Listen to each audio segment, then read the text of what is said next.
All right, friends, it's Cian. I'm back with another video, man. Yes, and it's Stronger by Science. And Dr. Mike Israetel from Renaissance, what is it, Periodization? Yeah, you know, the two steroid slaves here. The lifting gym steroid slaves. All right, let's see what these gym lifting slaves have to say today. Stronger by Science. So the Stronger by Science dude says, does soreness equal muscle growth? FT Dr. Mike Israetel. Does soreness equal muscle growth? I know, but does it equal a muscle growth? Oh, well, damage is the spark for muscles to grow. I mean, if you're building myofibrillar growth, and then food is what grows it, not a soreness. It doesn't grow, a soreness doesn't grow a muscle. Anabolic growth state does. Protein synthesis needs to exceed this breakdown.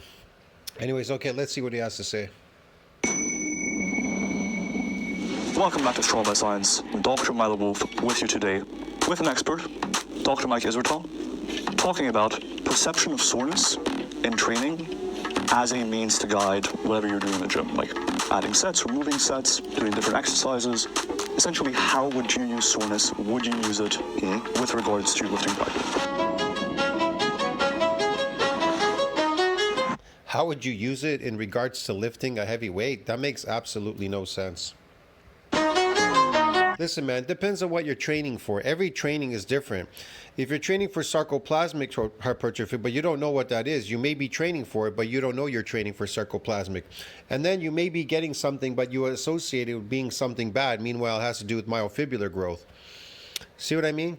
Or you're training for a force production, but you're thinking, how come I'm getting a stronger, but I'm not getting a bigger? Well, a force production doesn't get you a bigger, duh. How can a force production make you fucking bigger? This is stupid shit, man.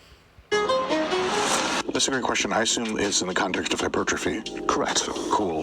So I've explained this a few times, sometimes at length. And a lot of times when I explain it, folks will understand what I'm getting at. And sometimes I think something's kind of lost in translation because I kind of have it's a little bit more complicated than just soreness means this, the soreness doesn't mean that. And so I'll try to explain it in such a way that it's about as simple as I can explain it, but that still conveys roughly what I'm trying to get at. So fundamentally, what really matters is, are you getting stronger for reps over time? And if that's occurring, the soreness is going to be always and everywhere very much secondary to that. Man, if you're getting an adaptation, that's associated with muscle damage. You may be getting pain, which he calls soreness, but it's pain. Look, I got to prove it exists before they start talking because I already saw a bit of this. But I'll go into detail really quickly, okay? There is such a thing as delayed onset muscle soreness, and there is information on it, unlike what they say. They say there isn't any information on it. Man, it's all over the internet. Eccentric exercises are associated with DOMS, okay? So this one is delayed onset muscle soreness, part 1. What is DOMS? It's a type of ultrastructural muscle injury. There you go. It's a type of ultrastructural muscle injury. Understand? The manifestation of DOMS is caused by eccentric, unfamiliar forms of exercise. So unfamiliar, eccentric exercises is what causes it. You get it, man? Eccentric or unfamiliar forms of exercise cause this damage. But it can happen with a repeated bout. Now, clinical signs include what? Reduced force capacities, increased painful restriction of movement, stiffness, swelling, and dysfunction of adjacent joints. Although DOMS is considered a mild type of injury, is one of the most common ones that are compromise what? Sportive performance. In the past few decades, hypothesis, explain this DOMS, what is it? Remains unknown. The primary mechanism is currently considered to be the ultrastructural damage of what? Of muscle cells due to unfamiliar sporting activities or eccentric exercise, which leads to further protein degradation, apoptosis, and local inflammatory response. That's when protein synthesis needs to exceed this breakdown. It's called muscle damage, dude. Yeah. So yeah. Like they say here at the bottom, the following narrative review was conducted to present the overview of current findings regarding the damaging mechanisms as well as the pathophysiology of DOMS and its diagnostic evaluation, whatever. Okay. Want to know more? There's more on it? Yeah, there's a lot. You just have to type eccentric DOMS, eccentric exercise, and bam, all this stuff comes up in PubMed. Or even NCBI, PubMed, whatever. High force eccentric muscle contractions can result in delayed onset muscle sore DOMS. Prolonged loss of muscle strength. See, prolonged loss of muscle strength. That's why you don't want to come back to the gym, dude, if you're getting DOMS. Decreased range of motion. There's very bad, your range of motion is decreased. Muscle swelling and an increase in what? Muscle proteins in the blood. There's muscle proteins in the blood. Why? Because they're damaged, you idiot. They're fucking there's pieces floating around now, get it? It's got to repair and remodel bigger later. It doesn't do it right away. You actually kill these muscle fibers. They've been injured. So yeah, man. Now, this is the same part here, what they're talking about. Eccentric contractions leading to DOMS do not cause loss of desmin nor fiber necrosis in human muscle. No, it doesn't, but it does a bunch of other things. High force, okay, they tell you that already. We read that part up there. At the ultrastructural Z-line streaming and myofibular disruptions have been taken to evidence for muscle damage. Muscle damage. Yeah, dude. In animal models of eccentric exercise-induced injury, disruptions of the skeleton, cytoskeleton, and the sarcolemma of muscle fibers occurs within the first hour after the exercise, since a rapid loss of staining, desmin and skeletal muscle protein, yada, yada, yada. You get the picture here. I don't have to read this whole thing. And perform different eccentric exercise had developed DOMS. Were examined. Our aim was to determine whether eccentric exercise leading to DOMS causes sarcolemma disruption and loss of desmin and yada yada. Of course it does. Our study shows that even though the subjects had DOMS, muscle fibers had neither lost staining or desmin nor containing plasma, fibronectin, whatever, and therefore does not support previous conclusions that there is muscle fiber degeneration necrosis in human skeletal muscle after eccentric exercise leading to DOMS. I don't know. Maybe there was, there wasn't. Does it really matter? Our data are in agreement with the recent findings that there is no inflammatory responses in skeletal muscle following eccentric exercise. There isn't if you're adapted in humans. In combination, these findings should stimulate the research for mechanisms explaining functional structure alterations muscles after eccentric exercise. But guess what? But there is loss of range of motion, strength, and all that when you do get it. See that? Delayed onset muscle soreness. So it's kind of obvious. They're just talking about later people getting adapted here, man. It's a long study, so it's a whole bunch of stuff there. Here's another one. There's another one here. Immunochemical, whatever, something, desmin. And then it goes down here, there's more here. Effects of eccentric exercise and delayed onset muscle soreness. High intensity eccentric exercise induces muscle fiber damage and associated delayed onset muscle soreness. This is another one. So there's more on it. See? DOMS, whatever. Generate voluntary force ability. The resulting in impaired ability for the muscle to generate voluntary force. When you get delayed onset muscle soreness, muscle damage with eccentric exercises, like it says there at the top, muscle fiber damage and associated delayed onset muscle soreness. So high intensity eccentric exercise induces what? Muscle fiber damage. Again, muscle fiber damage and associated delayed onset muscle. So how are muscles built? Through fucking muscle damage, dude. Get it? Then there's a delayed onset muscle soreness, resulting in impaired ability to what? The muscle to generate voluntary force. Can't lift that heavy weight. This study investigates the extent in which DOMS induced by high intensity eccentric exercise can affect the activation and performance of the non-exercise, homologous muscle and contralateral limb. Healthy volunteers perform maximal yada yada yada, maximal isometric knee force they did some high eccentric exercises, ultra high eccentric exercises, quadriceps and it led to a whole bunch of stuff. Get it? Here's another one. Collateral effects of eccentric exercise and DOMS on plantar flexors. Bro, get it? You can read it right here. What does it do? The rules of reduction in motor performance following damaging eccentric exercise. Oh my God. Eccentric exercise is what causes muscle damage. And then what happens? A delayed onset muscle soreness following the regime. My God. Then there's a repair and a remodeling. The muscles repair and remodel stronger. Get it? The findings suggest that a substantial set of contribution to reduction in force immediately following eccentric exercise and a lesser extent during the latter part of DOMS and the treated whatever. Who knows? Who cares? Here's another one. Purpose of this study is the relationship, delayed onset muscle soreness and muscle damage inflammatory. You want me to go down the fucking list, man? It goes on forever. This guy says there isn't anything. There, DOMS, muscle damage. There, eccentric exercise. Boom. Myofibrillar mitigation exercise involved in muscle damage inflammatory process. What is that? That's how muscles are real muscles are built through that. But you're not building them because you're not getting that. You don't want that. You don't want that. Here's another one. Here's another story. Here's another one. See exercise damage. More damage, soreness, muscle damage, eccentric exercise. Get it? Go down to the bottom. What does it say here? Conclude that. Use DOMS, poor reflect, eccentric, whatever. Induce muscle damage, inflammatory changes, markers, muscle damage, inflammation, whatever, DOMS. Holy mackerel, here's another one, bro. Oh, man, it just goes on forever. Eccentric exercises. Oh, my God. More muscle damage, soreness, DOMS. Oh, my God. Go down to the bottom. What does it say here? Oh, man. Effectiveness of what? Oh, connective tissue in order to accelerate recovery. Fascia, this, that, DOMS, whatever. Muscle damage. Next, here's another one. Oh, induced muscle damage again. Oh my God, DOMS, muscle damage. Another report. Damn it, man. These adaptations are different. Yes, suggest that function of muscle can be impaired without apparent muscle damage. Well, it can be impaired, whatever, but yeah, something. But it could still happen, anyways.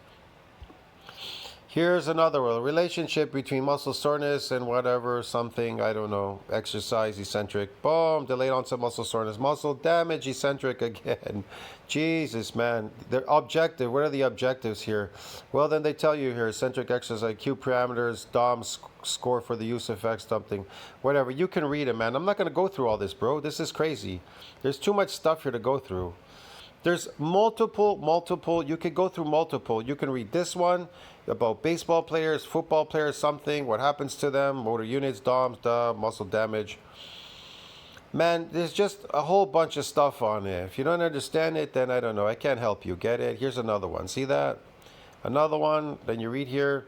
Findings suggest relationship between damage and contractile proteins, inflammatory, and that DOMS is associated with inflammation, but not with muscle damage. Well, it's associated with inflammation, but not muscle damage. But it's associated with it because it depends on what you're doing. I don't know. It depends on the DOMS, man. Usually, real muscle damage can last. If you could get a DOMS in the last 1 day, but you could get 4 days. That's real muscle damage. 4 days usually. You know that? You'll know the difference. You will know the difference. You can get inflammation DOMS. Like, how should I put this? Let's say you're adapted and you work out. You can get a kind of a DOMS, an inflammation in a DOMS. You can feel kind of like sore, but in an adapted state, that's not the same DOMS. The real DOMS, delayed onset muscle soreness, lasts 4 days when it comes to muscle damage. So this one is not associated with if you're fucking adapted. That's why. That's what they're talking about. Backbone capsules, reduction in DOMS. There's another one, DOMS, whatever. Eccentric exercise, delayed onset muscle soreness, delayed impact, whatever. Jesus, I mean, this could just go on forever, bro. Look, DOMS. See that? Another one, soreness. The time course. It even says it's resilient from further assaults. It says in there. You can read one of these. I don't know which one it is, though, because there's so many here. I can't go through all of them, okay? Here's another one. RBE, they're talking about the RBE, repeated bout effect phenomena here at the bottom. So each one is different, and each one will tell you something different. They're not all going to be the same. Hello. Is delayed onset muscle soreness a false friend? Potential, molecular, It can be if you could get an inflammatory response being whatever, but that doesn't mean that's not muscle damage. Light eccentric exercise, a temporary whatever something, eccentric contractions from single whatever exercise, isotonic, delayed torque. Here's another one. This one's muscular damage, soreness following strenuous, unaccustomed exercise. So what else gets it? Unaccustomed exercise gets this DOMS, and it could get you muscle damage. You just have to know how to gear your training towards that. You have to understand how to gear it. This one is good too. Downhill running. Downhill running will get you this. Downhill running will get you DOMS, will get you muscle damage. Yeah. Eccentric exercise, boom, downhill running. See that? DOMS after downhill running. You're going to get damaged. Run down a bunch of stairs in a building and you're going to get the same thing too. There's another one. There's another one here. And there's another one. They can go on forever. There's another one. There's another one. I'm sorry, I can't read them all, bro. I wish I could bring them all up for you. Look, here's another one. Here's another one. Another one. Boom. You can read that too. I don't know what else is here. They go on forever. So there you go. So there is information on it, unlike what they say, okay? Like these dudes say in their video. Now where's their video? I lost the video. Jesus. There it is. So there you go. And if that's occurring, the soreness is going to be always and everywhere very much secondary to that. So if you're getting stronger, If you're adapted, you get inflammation. Yes, you get an inflammatory response. And you may call that a DOMS, but that is not associated with muscle damage if you're adapted. Now, if you're unadapted, unaccustomed, doing unfamiliar forms, and you get a delayed onset muscle soreness, that is associated with muscle damage. Yes.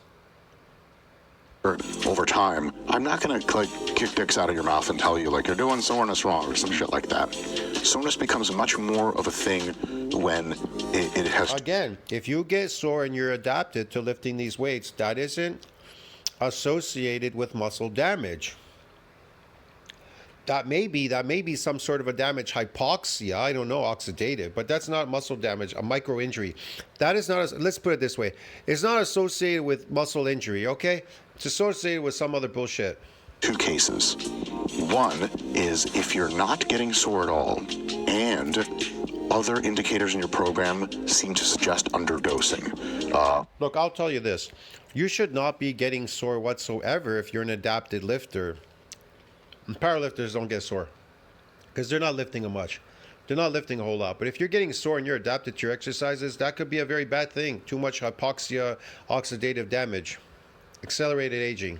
Or you just have like the easiest recovery in the world and you're not. That is not associated with regeneration. Muscle damage is associated with muscle regeneration. But hypoxia damage and oxidative is associated with accelerated aging for people that are adapted lifting weights in the gym. Not progressing either at all or at a pace you have come to expect or for some good reason expect to progress at. So if you're not getting sore ever, let's say a quick example, you're training your triceps and they're not big. Yeah, if you're adapted and you're not getting sore, that's a good thing. You're not accelerated aging. Not too much because you're not really working that hard. You're just exercising now. And they are not growing. Your rep strength over time is increasing. And you have trouble with kind of generating a mind-muscle connection. So you think there's triceps back there, I'm not so sure. And they're not growing from what? Sarcoplasmic hypertrophy or myofibular, Dr. Israel? Which one? What are you talking about? You're also not getting sore. I would say that whatever amount of tricep training you're doing, and by amount I mean total stimulus, which could be proximity to failure, the degree. I can tell you this, if you get muscle damage, protein synthesis needs to exceed this breakdown. If it doesn't, if you're not in an anabolic growth state, you'll suffer from something called apoptosis. You'll become apoptotic. You'll lose these muscle fibers. They'll die because now they're in the blood like it said before. Of effectiveness of your technique, how good your technique is, exercise selection, and the biggest one is training volume. Something there. If you train with muscle damage, you can cause a permanent damage, a more exclusively larger, like something real bad, like real damage. You can injure yourself or cripple yourself, and that'll take you out completely. Is probably understimulating. And if you also don't get sore, I can tell you, yeah, it's probably a decent idea to try to crank up the stimulus. That brings in the secondary discussion of soreness. If, let's say you train 2 days a week, also triceps, Monday, Thursday, just to keep the shit real simple, and you have delayed onset soreness that lasts from Monday until Wednesday evening or even Thursday morning, and then you have a delayed onset soreness that lasts from Friday morning after the Thursday session all the way to Sunday evening. Consistently, whatever problems you have with your gains I would proposition that an underdosing of stimulus is highly unlikely to be one of them. Because if you cranked up the stimulus, you would start to get overlapping soreness. And we know that, at least in some methods of analysis, consistent overlapping soreness means you're probably under-recovering, and it means that you're not your strongest at the time of lifting. And yes, some studies on very beginner people with neurological adaptations are paid. Okay, he's just talking about getting sore. He's not talking about the real delayed onset muscle soreness. If you're adapted and you keep getting sore, that's a bad thing, though. Dude, that's a bad thing. You're overworking. You're breaking too much proteins down. You're breaking proteins down, and you're losing glycogen. You'll lose loss of contraction. That can be very bad. That can also weaken you. You come back, feel weaker in the gym, lifting stuff. Everything show that even if that's bad, accelerated aging, oxidative hypoxia damage, that's no good. You're sore, you can still make strength gains. But I'll tell you this, if you have to do your best in the gym for any one session, do you want to be sore? You're not making strength gains, you're making force production gains. People associate that. They say, I'm getting strength gains. You're not getting strength gains, you're getting a force production gain. If you didn't get bigger through myofibrillar growth, you didn't get stronger.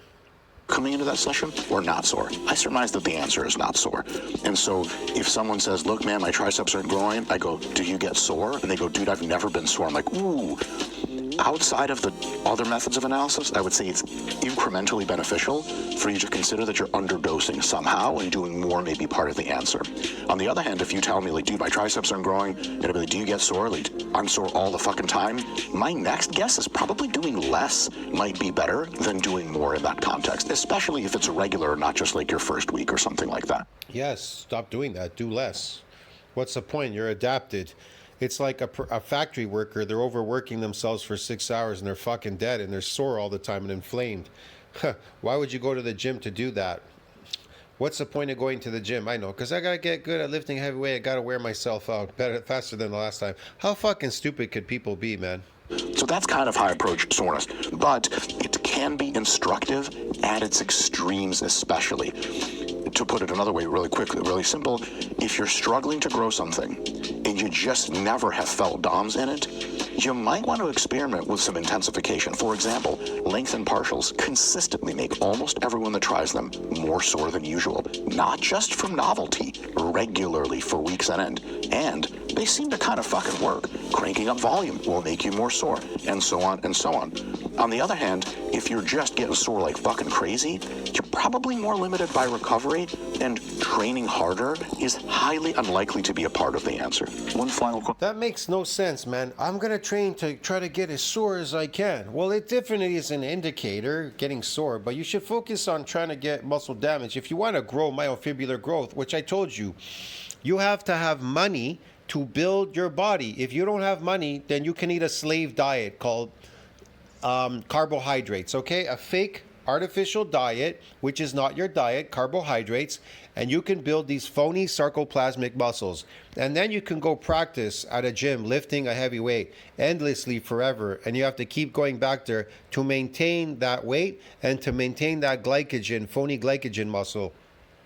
But if you have money and you want to build something real, unlike building a fake Ferrari, you are rich and you have money, you want to buy a real Ferrari, get it? So if you want to create a real body, then you'll move for muscle damage and then you'll go eat for 4 hours and you'll keep eating all day, okay? Until you build these myofibrillars, bigger and stronger and more of them, okay?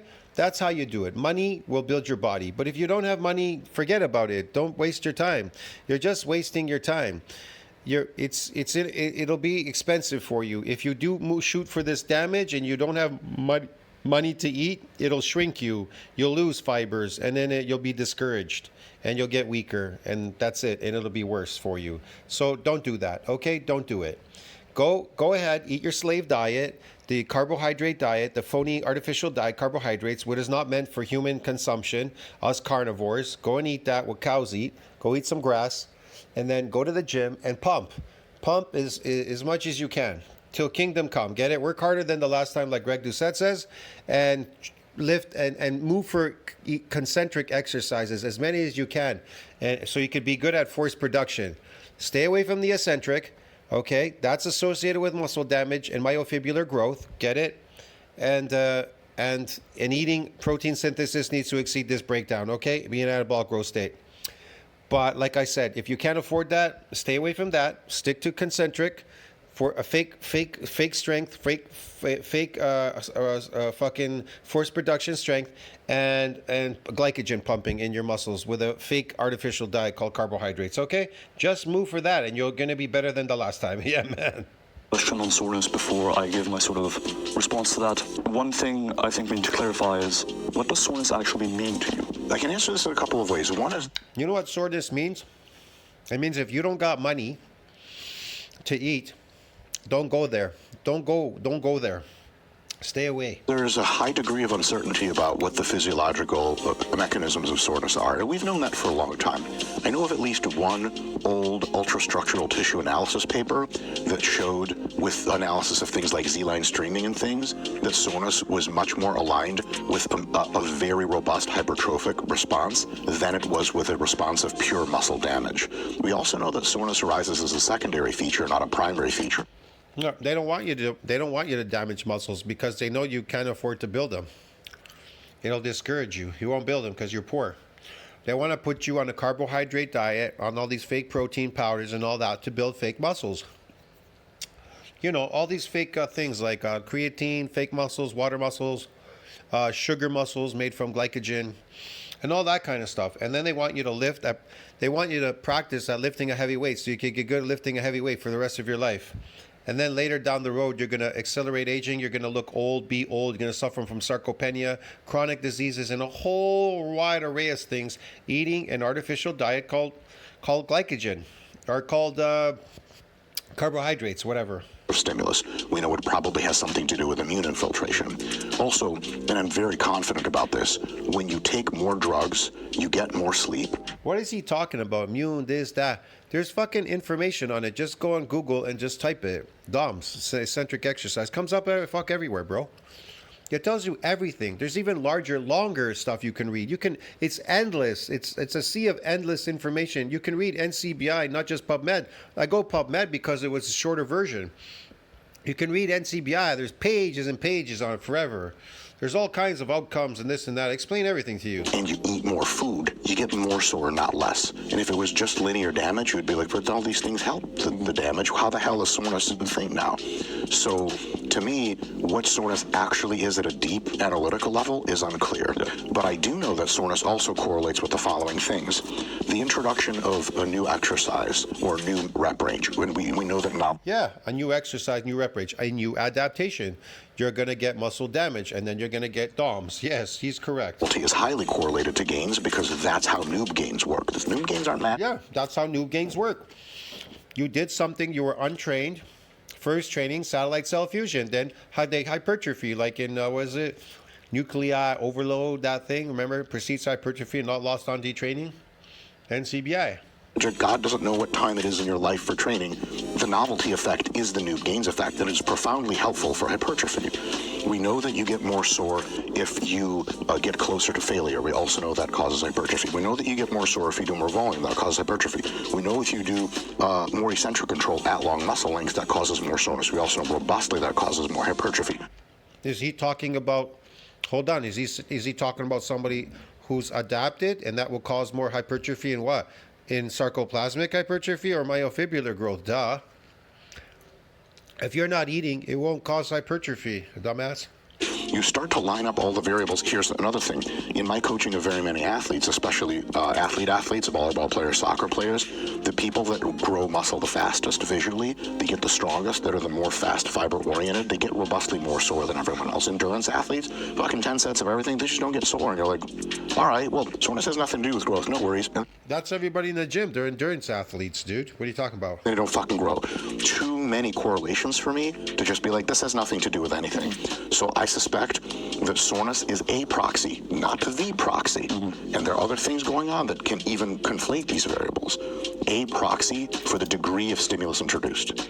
Does that mean stimulus equals growth? No, but stimulus may cause growth. I think I'm just...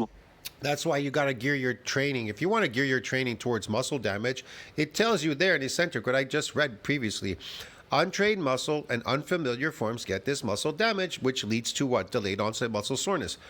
So, if you're not doing unaccustomed exercise, if you're not doing unfamiliar forms of eccentric exercises, right? But you are adapted, and let's say you're adapted and you're lifting and you're getting kind of sore or something, then that is not associated with muscle damage. Get it, bro? It's really simple. It's not associated with it whatsoever. That's not muscle damage. That's maybe hypoxia or oxidative damage. That's something else. So people are misconstruing what this soreness is. And maybe their soreness only lasts a day. I doubt that you would get an adapted state. I would doubt that you would suffer from delayed onset muscle soreness for days. But you can get an adaptation in an adapted state if you do something you're unfamiliar with or untrained, providing you didn't do it with a repeated fucking bout, bro. Get it? Because it's protected with a repeated bout effect phenomena. Sense, and by and large, I agree that soreness is typically correlated to some degree with stimulus for hypertrophy. I guess the one thing that It is. It's a stimulus for hyperplasia than hypertrophy. Get it? Jesus Christ. strikes me in all this, like we agree on most things when it comes to stimulus, when it comes to underdosing training volume or intensity or what have you for hypertrophy. Man, you know the problem with these guys? They're on steroids, so they faked it. So they never did it real, so they don't know what the fuck works. They don't even know how it works. They're speculating here. It's not based on real world experience. None of the shit that they're talking about. The one thing I struggle with from the research side of things is using soreness Yes, what do you struggle with, you fucking asshole? potentially as a proxy for fatigue. The reason for that is, as you mentioned, soreness is not a super well understood. It's a privilege to have over 400 people. What the fuck is he talking about? The reason for that is, as you Fatigue, what are you talking about? mentioned, soreness is not a super well understood topic. Soreness is What kind do you mean it's not understood? They have millions fucking of reports on it. Like it says here, morphological, cellular, and molecular responses to what? Eccentric exercises, providing their unfamiliar, untrained, unfamiliar, and unaccustomed exercises are known to cause what? Widespread muscle damage. So you know if you're adapted, you're not getting this damage. So I don't know what your soreness is associated with. Hypoxia oxidative damage, okay? That's something fucking wearing you out, dude. That's wearing your joints and you out and aging you. Fuck it. Now, if you're damaging muscles, then you're regenerating them. That's associated with muscle regeneration and fiber count and whatever else and cells and all that. Using eccentric exercises because they're meant for muscle damage. But they're protected with a repeated bout. of, it could be caused by a variety of factors, and a recent review paper, I think, identified about 8 What factors. do you mean it's affected by a variety of factors? It's affected by untrained, unfamiliar, and unaccustomed exercise. Okay, dude, what the fuck? 8 separate factors that could be responsible for the soreness perception that Another way of saying we just don't know. Exactly. Like, there's just a lot of uncertainty there, right? Oh my God, they know. I just fucking read it. Give me fucking break. And that was 3 years ago. It's a lineup of 8 people who did a crime, and you're like, it could be all 8. Like, wow, excellent. And I've done more videos on it. It's in community section. Fuck, way down somewhere. I don't know. And I've talked about it before, okay? It's the protective effect from building any more damage. The adaptation process is the protective effect from building any more damage. So you call it newbie gains. Okay? Now it's protected from any more assaults. Get it? That's one of the issues. And then there's another issue. It reaches a ceiling limit beyond where the progenitor can donate any more extra nuclei to that domain to support further muscle growth. Okay, it's based on fucking satellite cell donating anymore. Why? During hypertrophic process, because it can't hypertrophy anymore. It has a domain limit. We'll talk at the end. See you later. Introduce them, and you're like, all right. Could be that guy, could be that guy. Yeah. So we really don't understand soreness and how it relates even to muscle damage. Sure. And in fact, there's a study by Musaka and colleagues from 2005, I believe, where they essentially had participants perform a very damaging protocol in the biceps with eccentric contractions, essentially creating a bunch of muscle damage, and then measuring markers of muscle damage like creatine kinase, like recovery of performance from before the damaging bout to after the damaging bout, say 2 hours later, 24 hours later, etc. That is probably one of, if not the best molecular recovery, right? Essentially, the degree of muscle damage induced didn't really correlate very well with how people perceive their soreness. Did it correlate somewhat with it?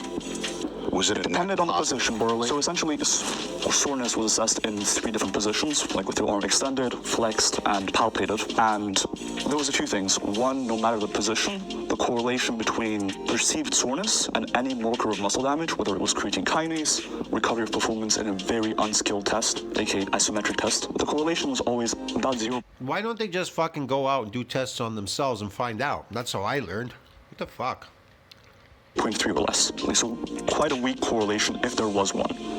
And more importantly, the correlation of soreness in different positions was also quite low, between about 0.3 and 0.6. So how you assess soreness can also heavily impact how sore you feel. And so if all you're going by in the gym is like, feeling pretty sore, but then some days you're feeling it while you're stretching, some days you're feeling it while you're moving up, some days you're feeling it while you're actually in movement, all of those are different assessments of soreness. For sure. And they may not correlate successfully. For sure. I'm uninterested in what beginners think about how sore they are. I just aren't interested in any perceptual factors beginners have, short of like, I think something broke. Do you think ability to perceive soreness is something that advanced people get better at, like substantially better? Yeah, absolutely. Because a lot of beginners can't even differentiate joint soreness and muscle belly soreness. Sure. And so you really don't know what the fuck. I mean, we don't know anything about this from the research side. Could be true, could be not true. Totally, I just assume that it's true. Yeah, I'm open to that possibility. But I just think specifically as far as using it as a metric of recovery, I think performance in the gym should be by far the primary one. And at this stage, I don't. See, to him, it's all about performance. He doesn't want to get stronger or perform above average. He just wants to perform through a forced production, and loading glycogen in his muscles. That's it. So that he doesn't lose the contractility of the muscle if the muscles are low in glycogen, and then blowing them up, pretending he's jacked, and performance, lifting this heavy weight, which actually can inhibit your performance if you load too much glycogen. If you're carrying 20, 30 pounds of glycogen, 40 pounds of glycogen in your muscle, you got to carry that weight around. That's heavy. That isn't based on myofibrillar growth. That's why people fail. They fail in sports, fighting, wrestling, and a whole bunch of stuff because they're carrying fake muscles called sarcoplasmic hypertrophy muscles. I think we have, anecdotally, we may have some evidence like, hey, when I feel sore, sometimes I don't perform well, and what have you. But from that study specifically, there was actually a positive correlation between soreness and performance. So people who were a bit more sore, if anything, performed a little bit better. And that's in line with some research suggesting that. Did you hear what he said? People that get sore perform more better. What did I read to you when people get a delayed onset muscle soreness through muscle damage? The performance goes down, so does the strength and everything, range of motion. What's he talking about? Soreness is more indicative of the remodeling process than it is of damage. So damage occurs instantly when you exercise. The remodeling process, not the damage? Well, yeah, you get damaged on the day, and then you wake up in the morning while it's remodeling. When you wake up in the morning, it's going through a remodeling state. What are you feeling? DOMS, you're feeling pain, soreness. Yeah, okay. He's right. Soreness seems to be more so delayed, indicative or indicating It's delayed because it's starting to heal the next day. Hello.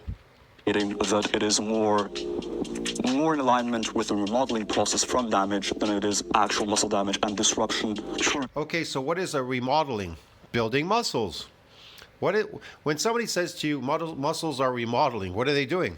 They're building. Get it? How are they building? Through muscle damage. What's that associated with? Pain, soreness. It's an injury. Hello.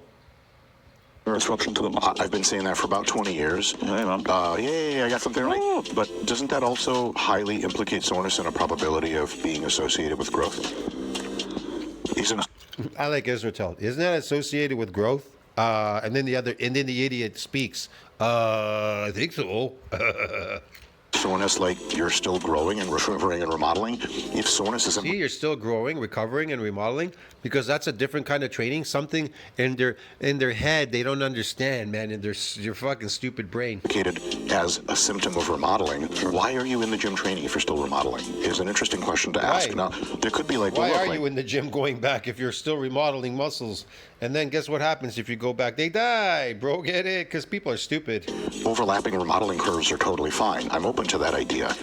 But maybe if you waited a little bit and then hit it again when you were healed, maybe it would be all good to go. I'm not sure about that, but I think You don't want to just heal, man. You want to grow, so you need to eat a lot. You need to be in an anabolic growth state. especially the extremes, it starts to make sense. If you're so Again, why did they feed the people 36 eggs that were these burn victims 36 eggs? Because they needed to repair and remodel their skin. They were burned, right? They have an injury. They have burned injuries to their body. Okay. So what do you need to do if muscles are damaged? You need to eat what? Food. You need to eat enough to be what? Anabolic growth state. Get it? Yeah. Or they'll die. or that you're clearly not going to lift as much as usual, maybe it's time to back the fuck up a little bit and wait a little bit. If you're a little bit sore, I just don't think it's a big deal either way. Yeah, I see that. The one thing I'll come back to, and then we talk about the research a little bit, is experientially, when I am sore, that doesn't consistently predict how I perform. If I'm cripplingly sore, like for example, I once did a session from the Ennis study, the 26-set session, where they were doing 52 sets of quads a week. I did that essentially unprepared, and my God, I hit unfathomable levels of soreness. Like I was Just peak in soreness, so 3 days later? instantly. Oh, you Like, got ions. It felt like And I bet you he didn't even eat, the asshole. He got fucking muscle damage and he didn't eat anything. What a dumbass. it was instant. Like it was just like I was sore for 6-7 days maybe. 6-7 days. When was the worst soreness? What day? Honestly, it was 6-7 days. He's lying to you. The most that you could be in is sore is like 4 days. It was a blur. if I had to rate it, and that's the issue with rating as well. It's like Sure. it may not be consistent or reliable, what have you. But if I had to rate it for the first like 3 days, it was 10 out of 10. Yeah, amazing. From like 2 hours, maybe an hour even onwards. I remember not really being able to walk properly for a few hours. Yeah. It was incredible. But anyways, outside of extreme circumstances, I haven't found that a perception of soreness is really indicative of high performance in the gym. And to me, because performance in the gym is the best proxy for recovery, because it essentially incorporates a lot of stuff, right? Like it incorporates, are you psychologically ready? How damaged are your muscles potentially? All of that stuff, like more central factors and more peripheral factors. If soreness doesn't bring performance, I'm inclined to, consistently in sort of day-to-day normal contexts, I'm inclined to say it may not be the best predictor of should I be training, how much should I be training. It's definitely not the best predictor of that. But I would also It's based on myofibrillar growth, you dumbass. And it's a different kind of training, okay? You're training to build myofibrillars. That's going to be very hard, and it's totally different. It has nothing to do with lifting a heavy weight or pumping glycogen in your muscle, okay, dude? say that if soreness seems to be more and more linked in literature as a part of the remodeling process, for sport athletes, like if you're sore, shut up, go on the soccer field, nobody gives a fuck. You're not going to break into pieces, you'll perform just fine unless you're crippled. But if your goal is hypertrophy, and remodeling is clearly still robustly occurring, as evidenced by soreness, why not just take more time off? Or next week, when you do the session again, do 4 sets instead of 6, so that you can have an area under the curve of remodeling that ends relatively close to your next session. The issue I take with using soreness essentially as a means to individualized training is that we don't know a ton about soreness, and we don't even have super clear Oh evidence my God, we know a ton about it. I just brought it up in the beginning of the video. What a dummy. This guy's got to be really stupid. on exactly whether or not remodeling is the growth response. Like there's going to be differences, right? So there's a recovery remodeling. The remodeling is the muscle growth in the muscle injuries. They're remodeling bigger and stronger, so they get stronger from further assaults, you dumbass. And there's something called repeated bout effect. A whole bunch of stuff protects muscle from repeated bouts of damage, so you can be a good factory slave lifting boxes all day, so you don't get this soreness and damaged anymore. Get it, dude, man? What the fuck? To him, sports doesn't exist in the real world. Get it? It's man-made. It's fake. People out in nature, they just hunt and eat, and they procreate, make kids. That's all they do, and hang around nature. There is no sports out there, but you are doing something for sports, but the body still works the way it does in nature. It hasn't changed, you dumbass. Response and tissue aggregation. Exactly, like Shannon studies, right? They could be very linked, as the DOMS studies suggest, or they could be pretty different in some Yeah, contexts. so they could occur over different timelines, a variety of things. 100%. It's really not a well understood area of research. Yeah. And so my contention or my issue with this stuff is, are we using What's your issue with different modalities in training for muscle growth, dumbass? soreness and pump and other experiential variables as a means to auto-regulate or individualize training, but potentially moving things in a direction? He keeps talking about training and training. Building myofibrillar growth is not based on fucking performance or training, you fuck. It's based on building more myofibrillars. You'd have to take the time out to build them and find out what the outcome would be. It takes a while. They attenuate, you dumbass. The growth doesn't happen in the beginning when you get a lot of it. It happens much further down the line. That is involved, right? Because if we have now, I think, 20 studies on volume, we're He's close. like, it's not optimal. It's not optimal for fucking performance right now, but it will be optimal when there's a repair and a remodeling for performance, you fuck. To it, and sure, they work in averages, right? So they can only really inform us well about our starting place. But still, because they work in averages, the average responder in the study will be somewhat similar to the average responder in the real world. But so if we're using these variables to say, all right, let's move your volume for chest from what we think is going to be quite effective, based on literature, say 15 to 25 sets a week for your chest, and you're getting sore. What literature? Soreness is like a very strong predictive factor of stimulus or recovery, and we're like, look, you're still sore 3 days later, we need to reduce volume, or if it's overlapping soreness. If that then takes us from 50... Again, he's talking about performance, this fuck, and Dr. Israel is talking about repair and remodeling, which could possibly add to the performance, but not right away. to 25 sets, which is what we've empirically derived to be a solid place for most people, and we take that down to say 8 sets, from empirical versus rational perspective, I tend to identify more with the empirical side of things. Because in these studies, we're actually measuring growth from manipulating the variable of interest. So it's the most direct research there is. Measuring what growth? What the fuck is this guy talking about? So if we're using an area of research or a variable that we don't understand fully yet, and we're doing it at the expense of this variable we've tested. We do understand it. It explains it perfectly well if you look it up on fucking PubMed NCBI. Hello. Empirically quite a few times. I fear we might be actually reducing muscle growth. And that's where the real risk of using soreness or the pump. Reducing muscle growth? I like this one. Soreness and muscle pump. What's muscle pump associated with? Sarcoplasmic hypertrophy. What is delayed onset muscle soreness associated with? Myofibrillar hypertrophy. Get it? Real muscles. Yeah.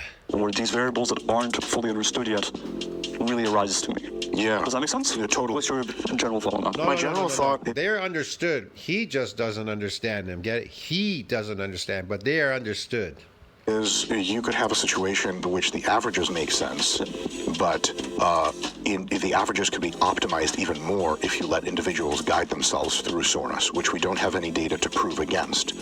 So the average growth can be good even when some people get overlapping soreness. But if you designed a study which you auto-regulated via soreness responses, we could find out later that everyone gets better growth. The people that can recover faster get more volume. We already know people who are recovering more easily, to increase their volume, they do better. It's if people have trouble recovering, and the soreness versus recovery thing is a bit technical. Again, man, runners, sports people recover. Bodybuilders that move for myofibrillar growth, real stuff, they grow. Get it? They grow. Yes. Then maybe they can do less and benefit. We already know that the standard deviation of optimal volume within any given study is quite large. It's not like everyone is somewhere between 17 and 14 sets. Very, very large deltas on that. So maybe soreness can help guide us. Another thing is, at the beginning of a program, this compelling reasoning that you just gave. As you work through a program, you just don't get sore nearly as easily, and then your ability to float into the muscle hypertrophy ranges that are really, really overall quite optimal is pretty much unabated. I mean, you could just keep adding sets for a while and everything's all good. So I use soreness in 2 ways. I use it at the extremes, and I use it as one of the decisional variables on top of all of the others. So like with the RP hypertrophy app, for example, if you tell it you have psychotic, Go buy it. go right now, Plugged. right now, I need money, I don't see money. If you tell it, like, I'm getting super fucking sore still from last week, it'll reduce your volume in the next time that you go around, but you can always just hit the plus sign and add a set. We never disable that function. At the end of the day, if you're like, fuck it, I'm sore, but whatever, I don't give a fuck, we're like, hey, maybe that works. So really, it's just a matter of after the first few days or weeks of a program, you may be, the amount of volume it may take to get you really sore probably starts to line up with the volume recommendations that we see generally in the literature. Now, at first, in week 1, soreness comes really easily, but I would also contend, based on an interview I did a little while ago with Pac, that easing into a program so that you never get the psychotic soreness also has its advantages as well. So that's kind of how I see it. Cool. I think we agree by and large. I think what it ultimately comes down to is, one, maybe differences in minimizing type 1 error rate versus getting that potential benefit, which as a coach, it makes a ton of sense, right? Even if something doesn't have all of the evidence behind it yet, but there's a potential benefit, like lengthened partials, for example, I tend Oh my God, it has the benefits behind it. Okay, dude, what are you talking about? to think it may be worth incorporating, right? Totally. As a practitioner. For sure. But from an evidence-based perspective, it may be a little bit different. Totally. And that's totally valid as a way to operate within the gym. 100%. What I like to do as Again, muscle damage has nothing to do with performance. It says there your performance is gone. It's out the window. Okay? It's associated with reduced force capacity. So what does that tell you? Your performance will be hindered. So why would you do that? It has nothing to do with performance. It has everything to do with building more myofibrillar growth, which later in the future would help you in what? Performance, natural performance, yes. like to take the empirical evidence as the foundation for things that are very likely correct and very likely incorrect. And then I take more heuristic variables like soreness and pump and I layer them on top of that. And if they could give me incremental hypothetical margin of more intelligent decision making, I'll use them. But I won't use them if they violate the underpinning variables. But most times that doesn't happen with people. Sometimes it does. And then a lot of times you have to seek a little further clarification. Like, say this, like, I'm familiar with one gentleman I consulted with recently who has been getting sore from 1 or 2 sets for like 4 or 5 days at a time, and it's been getting more intense even though he's been training for months and months. I legitimately told him to go see a doctor because like that is a very unusual. Have you ever seen that in practice? Like you train up and then you're getting more sore, and the volume it takes to get you sore is full. I've never seen that in my entire Exactly, life. and that's the thing, bad right? news. That's the thing, right? Like, we don't fully understand what factors contribute to differences in how people perceive soreness. For sure. It's a perception of soreness versus actual muscle damage, and the jump from one to the other can be totally. And I will say this: I have never tied my card to the horse that says soreness equals muscle damage. I always thought that soreness was more indicative of secondary immune infiltration caused muscle damage, but that's not the same Wow, he finally woke up and discovered it was muscle damage. kind of muscle damage as primary muscle damage.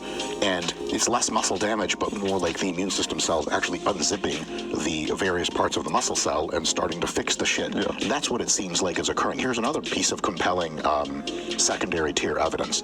Anti-inflammatory drugs cannot possibly interfere with muscle damage. The fuck Superman drug, you can't break your muscle? Yeah, if I fall down and I hurt myself and I cut myself, ooh, I got damage.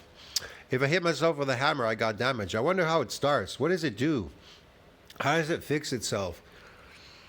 You know what I mean? If I fell down and I twisted my fucking knees and my ankles and now they're fucking hurting, there's some damage in there. I should go and train, right? I think, yeah, I can't train until it's been remodeled. Hello, duh. They don't do that. But if you take high doses of NSAIDs pre, during, and post, you get a huge decline in delayed onset muscle soreness and also a decline in hypertrophy. Same with cold water, isn't it? Cold water. Yeah. You know, Just to counter like blood flow and all that. Totally. You know. But once about 8 out of 10 variables line up to soreness and growth point in the same general direction, I kind of think like, man, it's not too. It's soreness, but also muscle damage. So in this case, NSAIDs literally reduce inflammation on the physiological level. Correct. But they also happen to reduce soreness, right? Yes. I agree that that's some evidence in favor of the two going hand in hand, but it's important to acknowledge What is this guy talking about? But he's really dumb.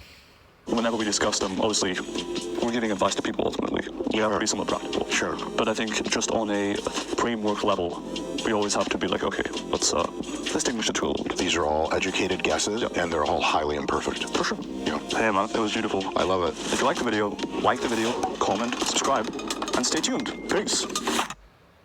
Yeah, that was very interesting. It just goes to show you these so-called experts, they don't know anything, man. Man, there's just so much literature on it. It's endless. I'll see you in the next one. Tell us what you think about that. Like, subscribe, support the channel. It helps with the algorithm. The late onset muscle soreness, this, that, whatever. One guy's talking about performance. The other guy's talking about fucking building muscles. But whatever. See you later, man.